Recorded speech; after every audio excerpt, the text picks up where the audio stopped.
Hey guys, Edwin here. I just kind of want to walk you through when I am going to go to the lake, and let's say it's going to be a summertime pattern. You know, we're talking the May, June, July, depending on what part of the country you're in. You know, obviously May down south, June, middle of the country, July up further. You know, that's when that summertime pattern really starts to come into play. What do I look for when I'm looking at the map?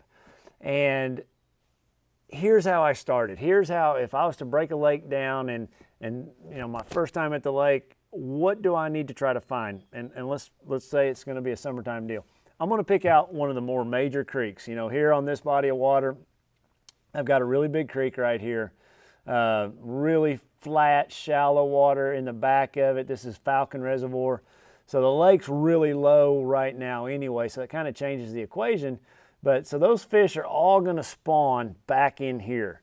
And then when they get done spawning, they want to get out more to deeper water, cooler water, those kinds of things. And I just start looking for long, flat points out into the creek channel, you know, or maybe even all the way out in the river channel. So when I look here at this Navionics map, what sticks out at me? Well, this one right here, boom, you can see that sticks out. There's a couple of them.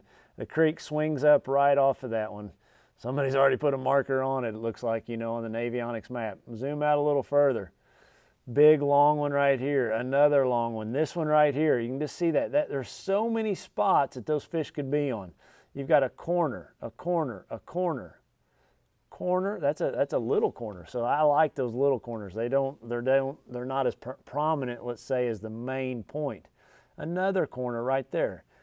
And I can tell you, I was just there this past week. The fish are setting up in the summertime patterns. There's fish on all those corners right there. You got these corners coming down through here.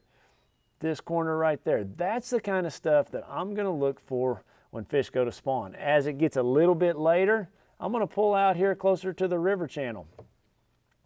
You know, maybe something like this corner right here, or this corner right here.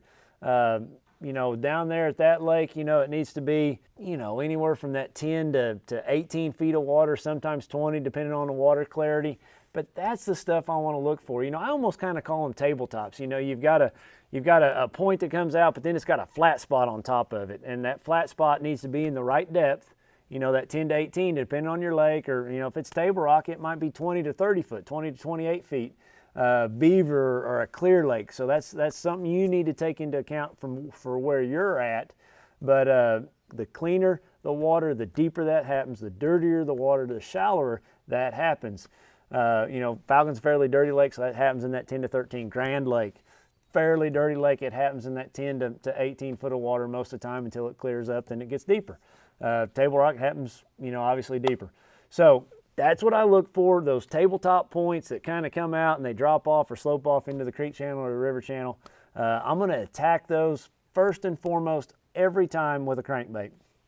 I can cover way more water, I can just go faster. Just cover water with that crankbait. And I only may get 1 or 2 bites on that crankbait, then I'll turn around, throw the football jig, turn around and throw a stand-up worm, turn around, throw a Carolina rig, something like that. But that's how I'm going to attack it. You know, just tie on a chartreuse blue crankbait in dirty water, tie on a white shad type crankbait in a little cleaner water, and tie on a more transparent crankbait if it's really clear water. Now, that changes if we go to table rock or beaver where it's really clear. When you get that 10-foot visibility, it takes that stuff out of the equation, and you need to go to like a football jig or a drop shot or a shaky head, something like that. So those are the baits I'm going to attack it with. I'm going to try to cover a lot of water. Preferably when they get to that 20 to 30 foot depth, I'm going to idle over them and use my electronics and then turn around and fish them. When it's in that 10 to 15 foot of water, I don't like idling over them. You'll just spook them. You'll see those fish scatter out in front of you before you ever idle over them. You have to fish those spots. So hope this helps. I know it's a pretty simple deal. That's how I do it. I'll try to fish as many of those points as I can until I run into them. Good fishing, guys. Thanks.